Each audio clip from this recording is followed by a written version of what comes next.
Wow, I am absolutely stunned.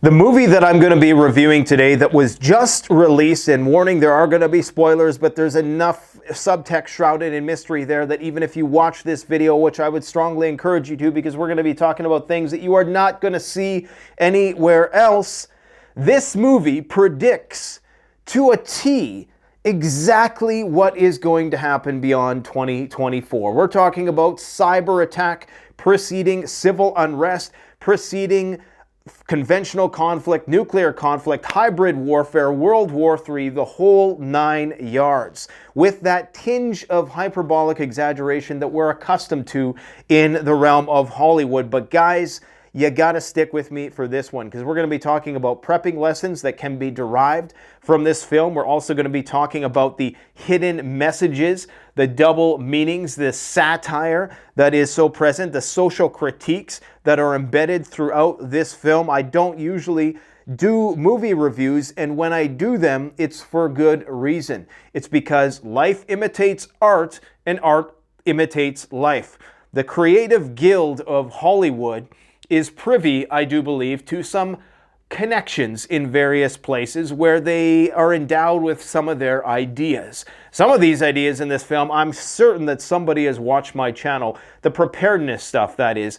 Now, the actual information or the plot that they're putting forth here is unique, it's plausible, and it's a play on things that you've disasters that you're familiar with, like worldwide cyber attack and the threat of it, but it puts a different spin on it. And there's no doubt this video is going to be laden with all kinds of woke suggestions and cultural critiques, because if you didn't know, this film, Leave the World Behind, which was just released on Netflix a couple days ago, was one of the first movies, I do believe, or one of the most popular now, that were unveiled by the Obama production studio. Now, I know what you're thinking, okay? And this is all the reason why you should watch this film, okay? This is, some people, that's going to be a turnoff politically. This is exactly why you should watch this film.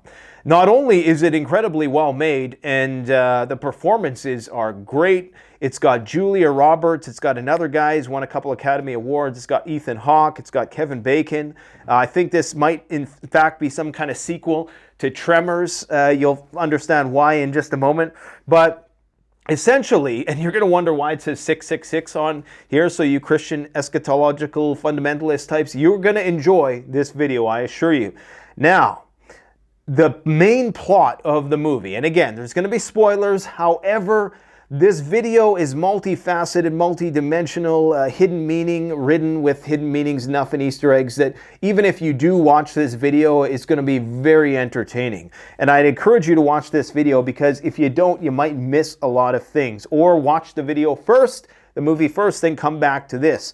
Now, I'm going to take it right to the ultimate level in terms of analysis of this video. The main plot is as follows, and this is discovered at the end of the film. However, I would say that even if you knew that, the film would still be just as interesting. There's a 3-stage maneuver that is being waged to dethrone and decapitate the U.S. government. Number 1 is isolation, disable communication and transport, utilizing a cyber attack, okay? Number 2 is synchronized chaos and covert attacks, misinformation without any clear enemy motive, okay? So we're not talking about an outside attack from one country. We're talking about a cyber attack where nobody knows exactly who the enemy is. And if you don't know who the enemy is, who are you going to attack? Well, you're probably going to attack each other. That's when the coup d'etat, the civil war, the flying of nuclear weapons, the collapse of civilization as we know it ensues. Now, in the opening scene, I was the first person to pick this up, okay? And this one, I almost spit my coffee out when I seen this, because I'm like, how can they be so blatant about it? Again, I dabble in numerology a little bit, but I'm agnostic, okay? So you're not going to see me losing any sleep over this kind of stuff, but it's fascinating nonetheless. Now take a look at this opening scene. And this is not just a fluke scene. The camera is perfectly positioned in such a way, a crack in the wall, it represents something. Every single nuance of this film, particularly the still images represent something. And this is why you almost have to watch the movie a few times if you want to catch all the Easter eggs. Anyways, take a look at this. 666. I've never seen it so blatant in a movie before. So on this side of him, you have a 6, okay? 76. So obviously this is a reference to 1776, I presume. And you even have the old American flag there. I think that's what that is, or something related to a flag. I just noticed that now. You also have a 6 on the clock. It's 6:30, so you have 2 6s there. And then over here, you have another 6, okay, with the 30 covered up this time, which means 666, the mark of the beast. Now, why on earth would they do that? This was absolutely intentional. Don't tell me this wasn't intentional. What it means, I don't know. Are they just putting it there to try to create controversy? Are they putting it there as a parody of embedding symbolism within movies that talk about the end times? I don't know, but clearly there's some end time symbolism there, all right? Now, let's proceed into the actual film. Again, this is the map that they provide on the television screen when the shit actually goes down. And levels of disruption by the attack, the darker colors are the regions that are more impacted by this cyber attack. Again, I believe that when Hollywood makes these dystopian films, they're hyperbolic exaggerations of what likely will happen, okay? This is, it's not going to unfold exactly as made out in this film. But the plausibility with this, and the reason why this film is so unique, is because it doesn't just go with the traditional, well, our enemies are going to create a cyber attack and then it's going to be World War III. It plays on the fact that we live in such a divided society along racial, sexual, socioeconomic lines, and all the rest, that effectively we are going to destroy ourselves from the inside out. And the core overarching thesis or moral of the story, I would have to say, and this will make more sense as we basically unpack all the minute details and talk all about the characters. I'm going to walk you through the entire film and point out some things that you need to know from a preparedness point of view. But the overarching message is that which will save you while the grid is functional, and the isolationism, the individualism that is going to save you when times are good and the stock markets are roaring higher, is not going to be what saves you when the chips are down.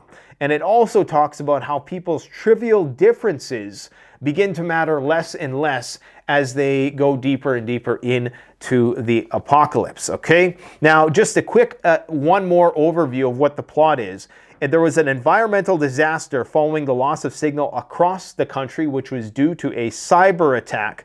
A radio report in Clay, who is one of the main characters, Ethan Hawke Carr, states that the disaster, mostly happening in the south, is affecting animal migration patterns, many shots of the Earth from space. Now, let's talk about the main characters in the movie, okay?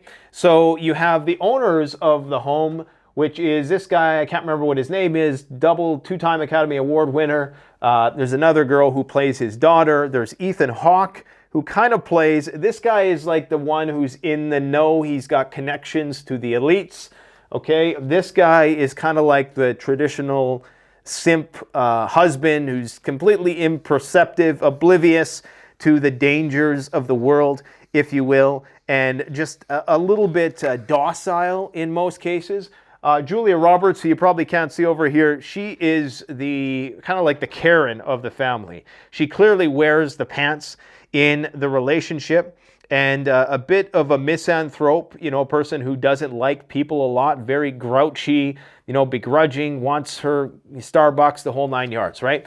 Now, there's the girl here who is the daughter of these two, and she is, on the one hand, incredibly obsessed technophile who's addicted to her electronic devices, as many of you guys with kids can relate, but she also happens to be the most perceptive person in the movie. So there's a bit of a contrast there, and her brother, who's a bit bokeh out here, is the complete opposite. Completely imperceptive, obedient, no awareness, and probably the lowest likelihood of survival. And then behind me here, and it's probably symbolic that I'm standing right here, because right behind me is Kevin Bacon, and he plays the role of the prepper, the guy who's seen this all coming. And there really is only those characters in the film. There's a lot of other characters that exist in name only. So anyways, let's talk a little bit about what exactly is going on here. Now, I want to say, when I was watching this film, it reminds me a lot of the Jordan Peele movie. Stylistically, it's very much like, it's like an in-between of Us.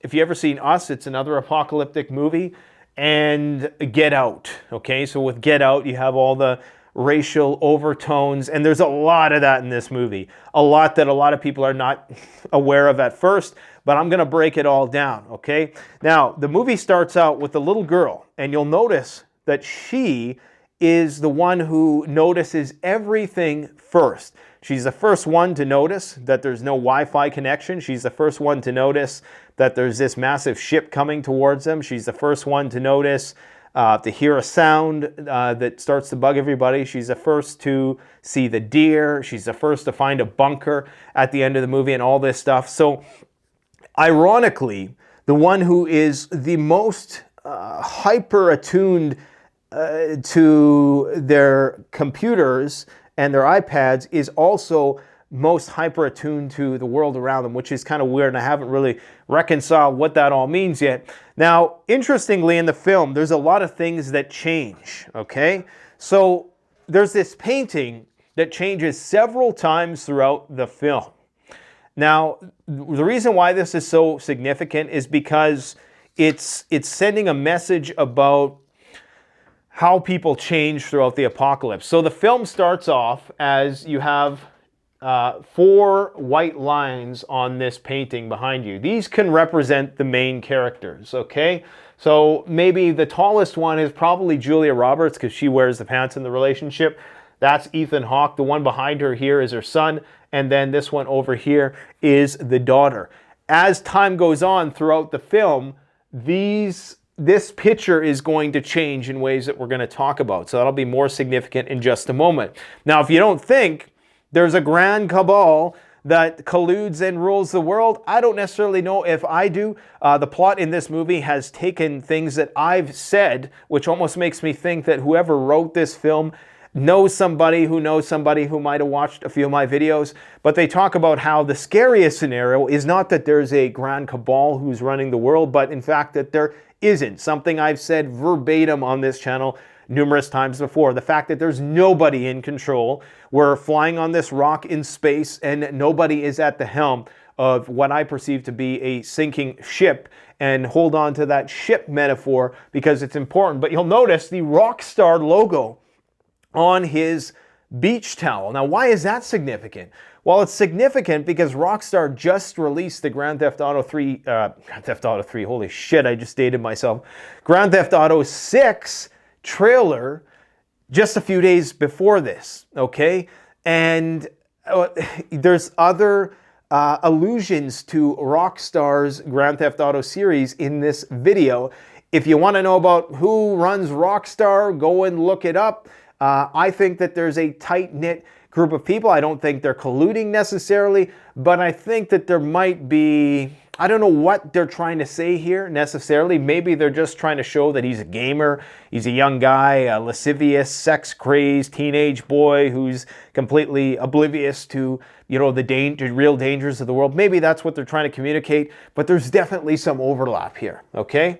Now, they're all sitting at the beach in the beginning of the film, and the most perceptive of all, the little girl, I don't remember what her name is, but she is the first to notice that there's a ship approaching, okay? And it doesn't seem to be stopping. This oil tanker in the distance. Now, the oil tanker is called the White Line. Now, the dad, you'll notice throughout the entire film, he's always the last to be made aware of something. He's the most imperceptive, like Homer Simpson, but also just incredibly docile, compliant, uncritical, lacks any awareness of the severity of the situation. He's always the last to find out. In fact, the order of finding out things is displayed eloquently in this film. And this is why this movie, whether it was, sponsored by the Obamas and you don't like them politically or not, it is so well meticulously crafted, right down to every single prop,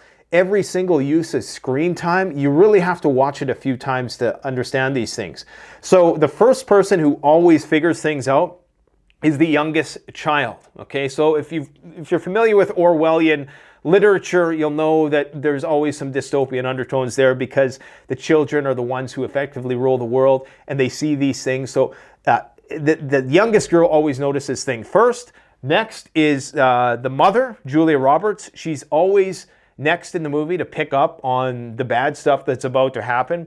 Then it's Ethan Hawke. Then it's the son. Okay, so probably a bit of gynocentrism there, if you will, but I'll let you be the judge of that. Anyways, they start running from this ship that runs aground, okay?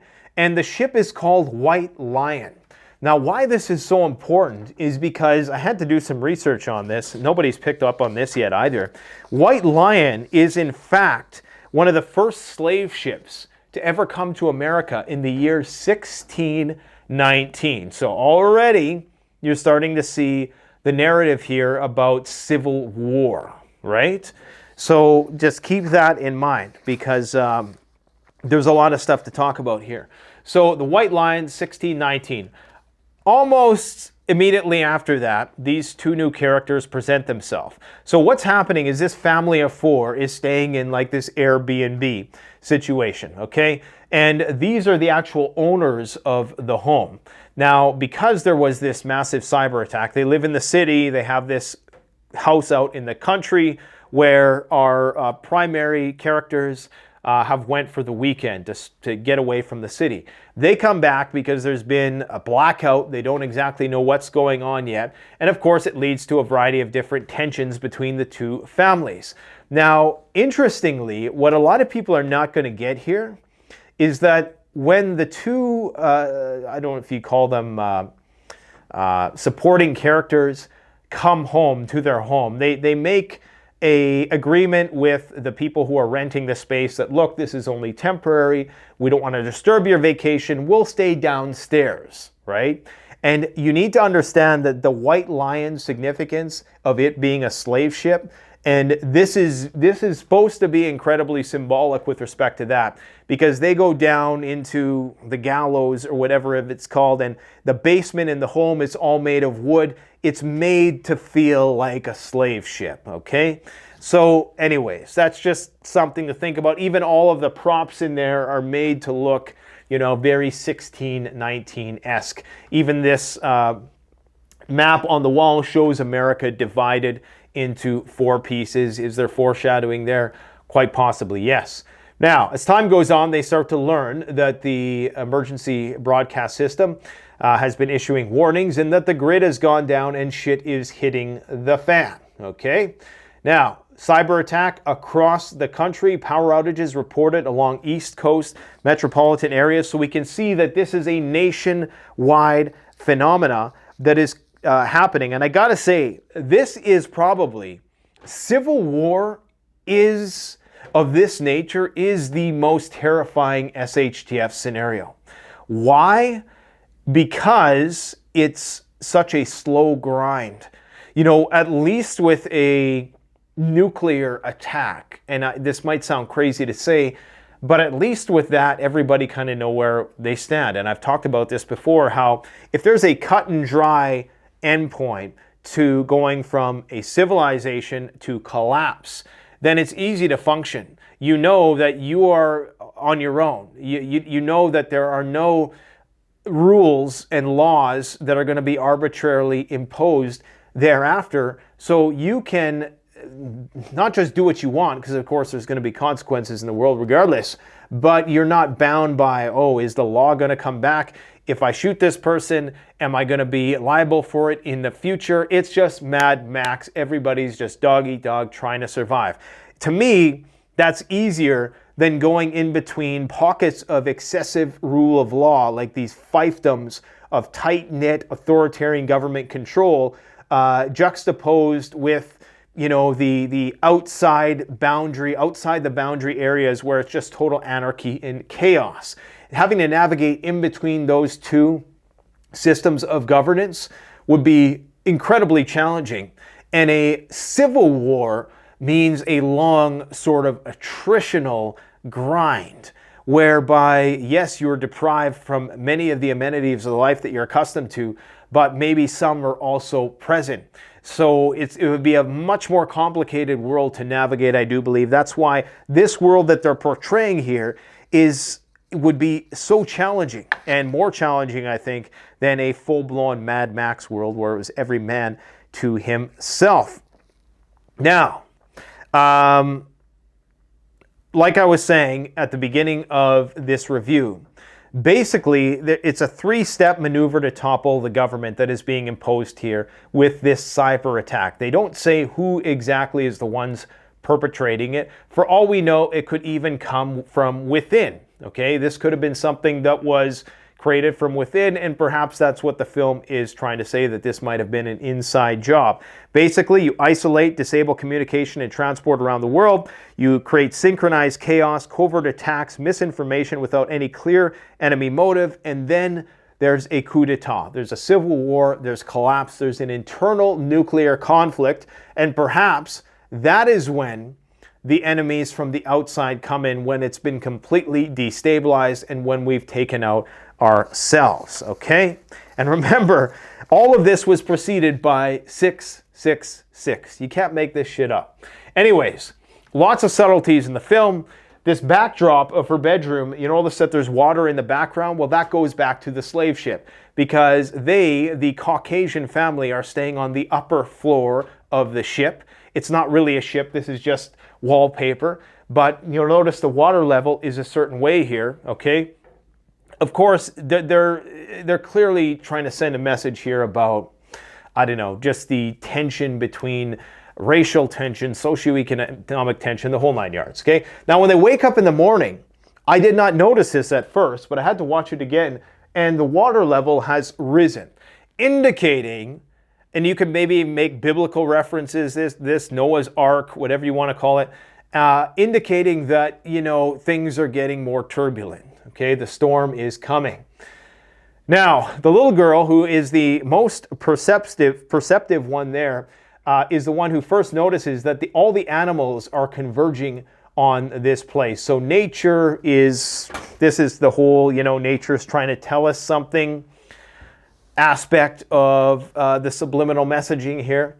And she's wearing a shirt that says NASA.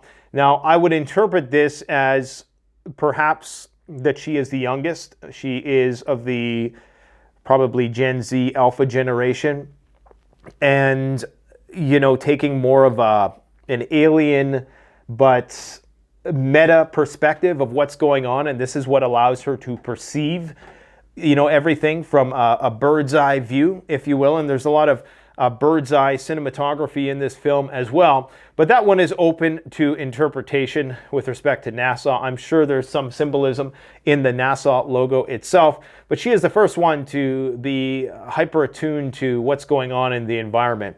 And these two are always squabbling about, you know, racial issues back and forth.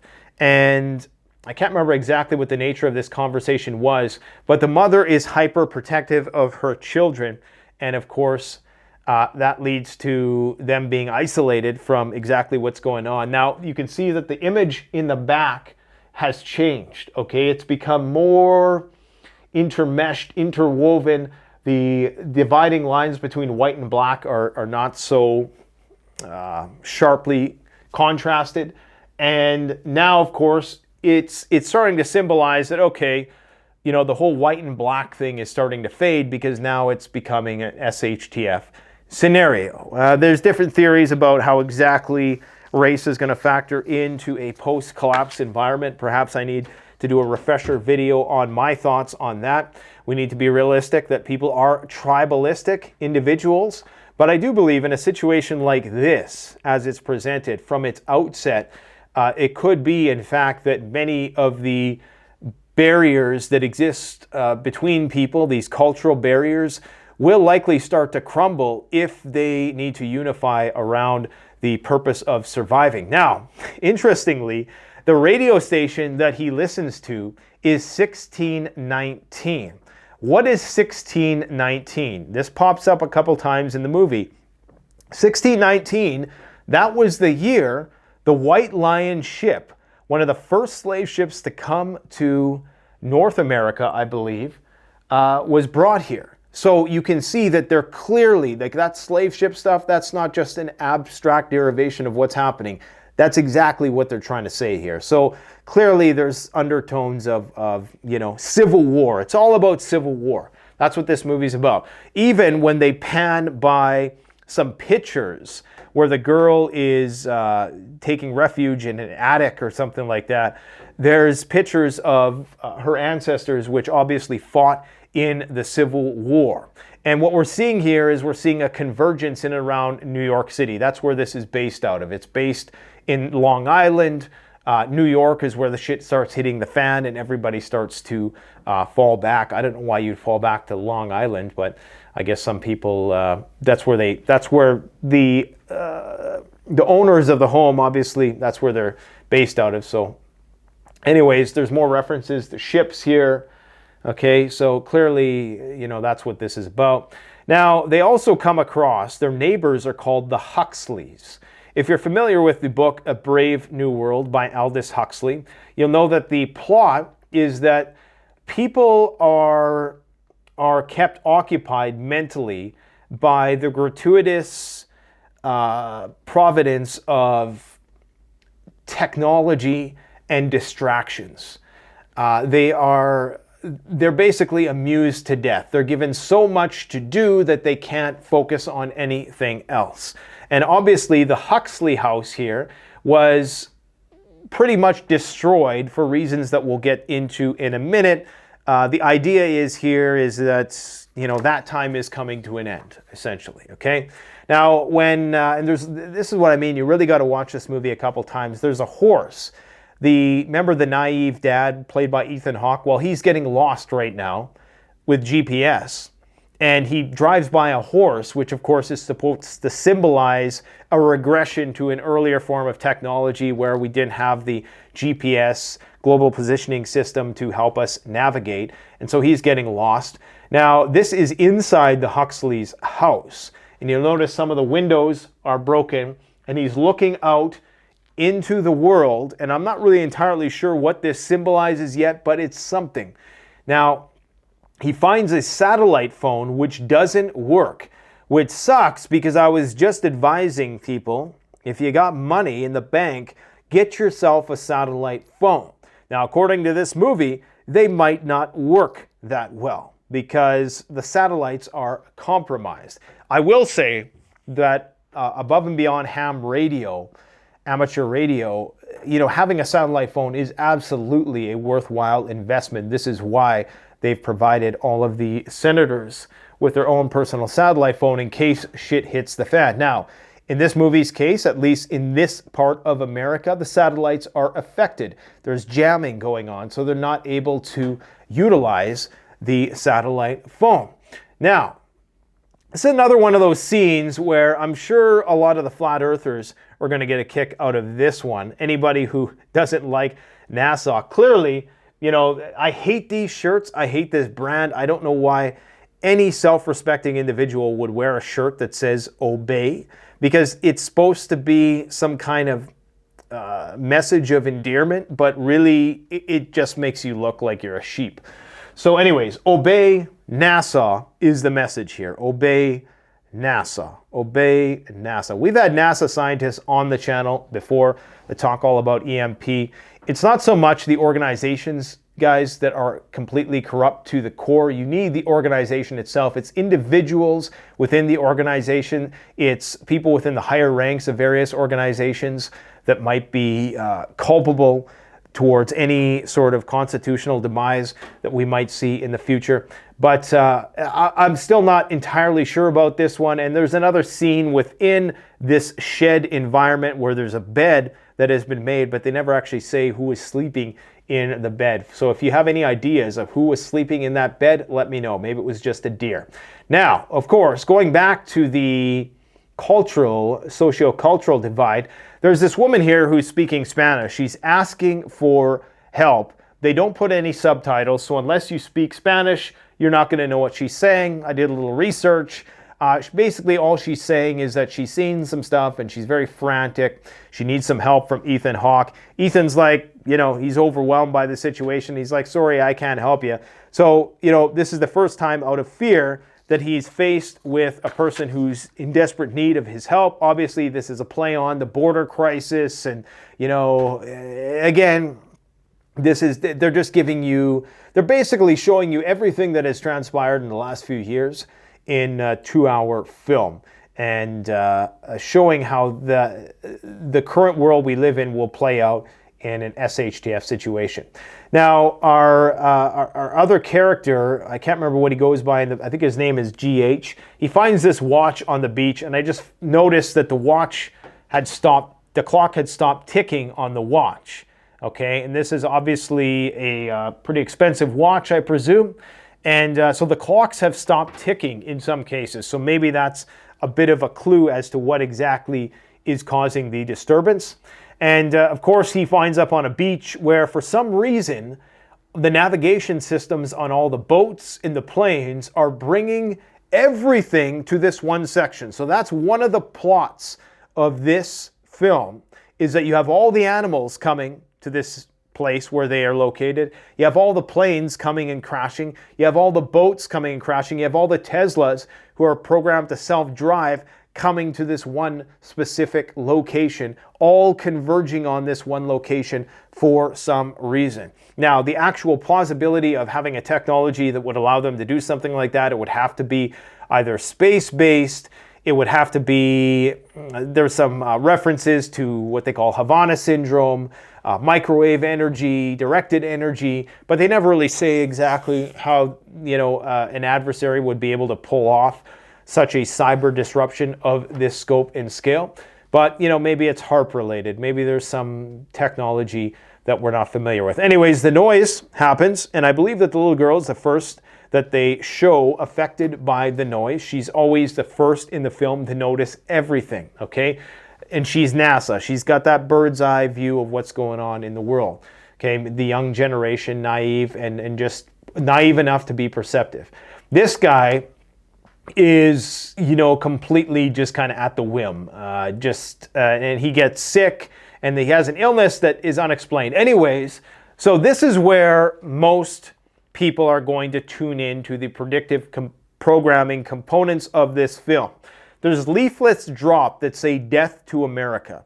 Now, obviously, within the current geopolitical environment, this is going to condition people to accepting that Iran is going to attack us using a cyber attack. Now, they also make references to Korea in the movie and the Chinese. Interestingly, they don't bring up the Russians, which is interesting. They only say in the movie that the possible suspects are China, Korea, and Iran. I think they even say Iran.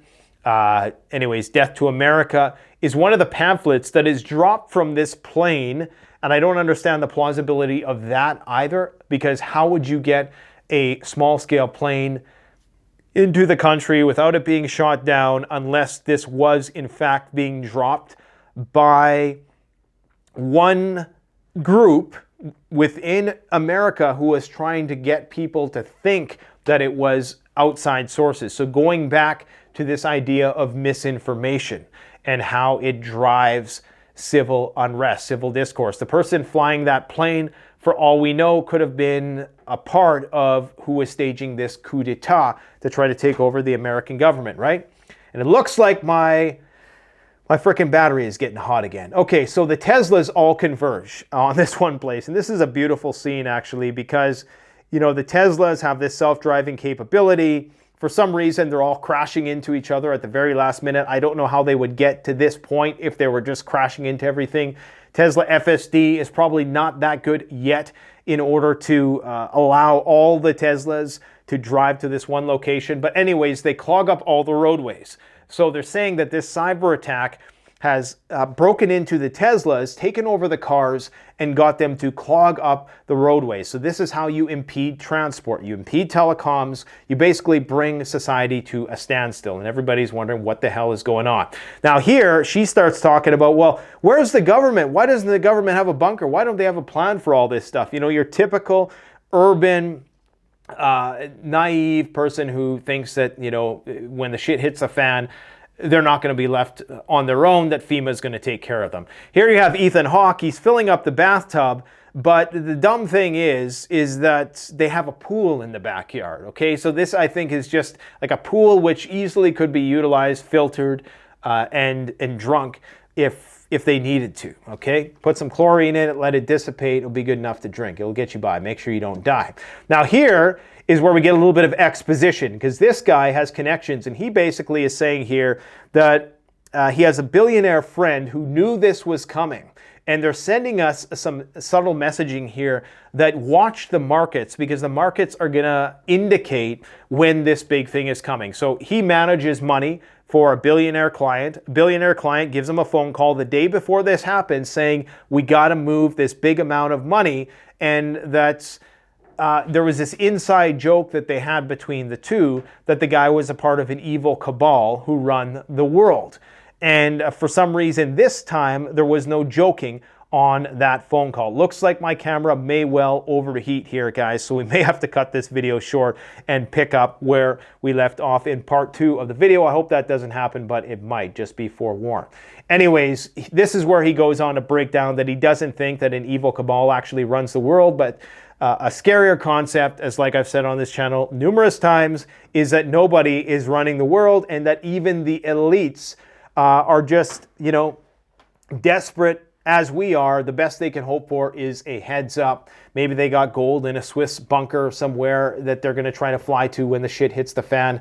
But possession is 9/10 of the law. When the banking system collapses, if your billions are in ones and zeros on a screen, then all you're going to have is what is at your disposal. And you can bet that every multi-millionaire, centimillionaire, and billionaire out there has a backup plan, and it involves precious metals, okay? Now, this is another reference to Grand Theft Auto 6, because in Grand Theft Auto 6, you see these, what are they called again? Not pelicans, not swans. What the hell are they called again? It's right on the tip of my tongue. You guys know what they are. Anyways, I just can't. I got too much in my brain. Anyways, so all of these birds, flamingos, that's what they are converging on this area, again signaling that nature is trying to send them a message that the shit's going to hit the fan. I'm not really sure what to make of this scene. There's something about this scene, like the archiving of various content in its analog form is significant in some way, shape, or form. And then here is where she's talking about, she's reciting this story that she heard somewhere. This is the little girl. And basically, the story is something to the effect of this guy was a devout Christian, and there was a catastrophe coming, or a flood that was coming. Okay, so there's going to be some biblical Noah references here as well.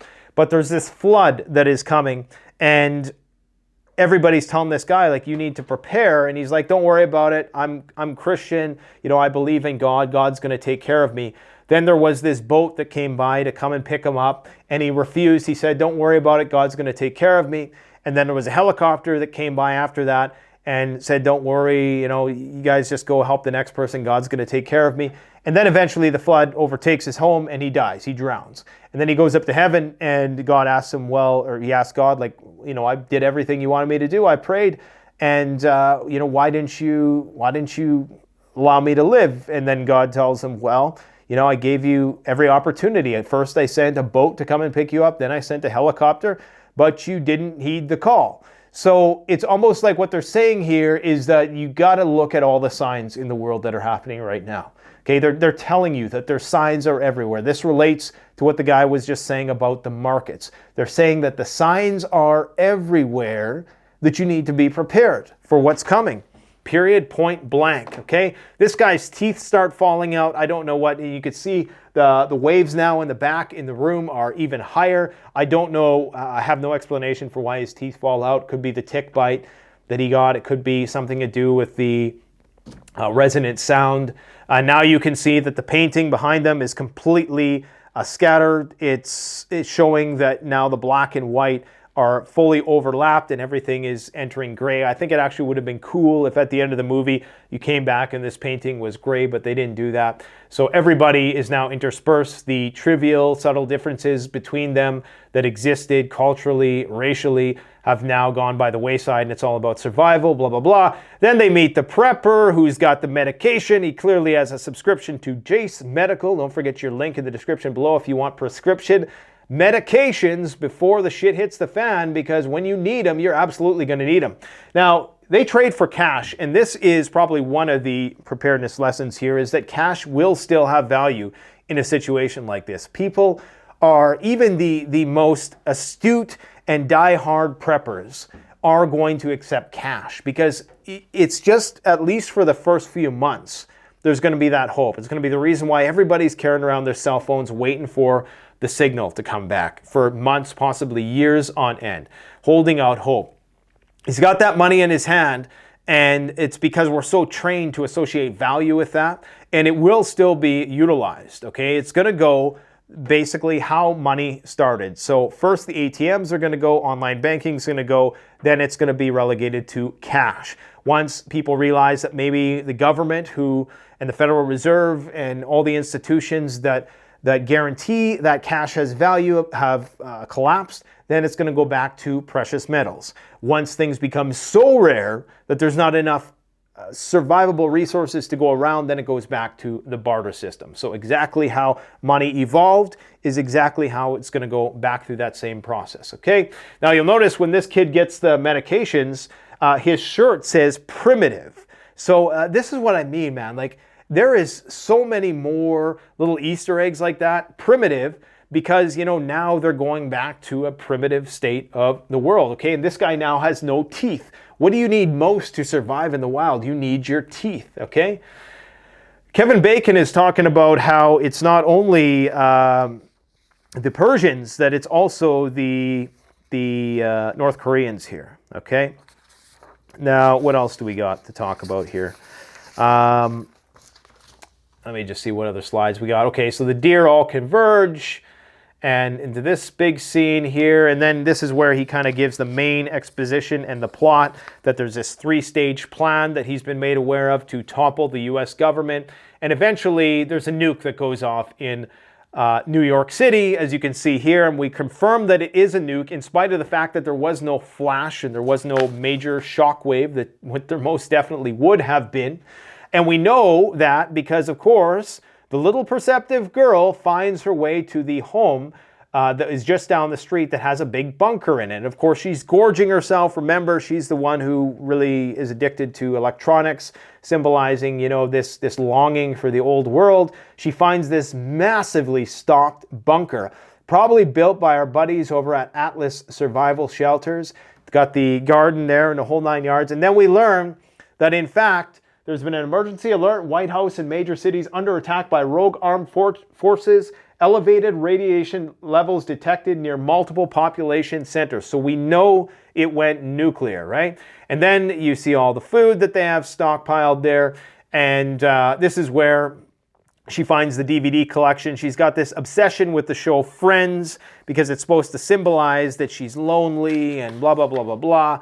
And that she's, you know, finally, now, and since I've watched this movie, I got that Friends theme song stuck in my head. Now, this is what most people are going to take away. Well, I should make sure I have an analog DVD collection or a VHS collection. I would probably say no at this point in time. Don't go wasting a bunch of money on DVDs just in case the internet goes out. Put it on a hard drive, on a solid state hard drive. Put it inside a Faraday cage, which is incredibly easy to make. We show you how to make them here on the channel on several occasions. I'm actually standing on one right now, believe it or not. And I do have a hard drive in there with all types of media and content. That's the best way to do it. That will be protected from an electromagnetic pulse. It's solid state, so you don't have to worry about as many moving parts. I mean, how many people still have a DVD player anyways? And when that DVD player goes, and how much money are you going to burn on all this shit? Just forget about it, okay? Just download a bunch of stuff.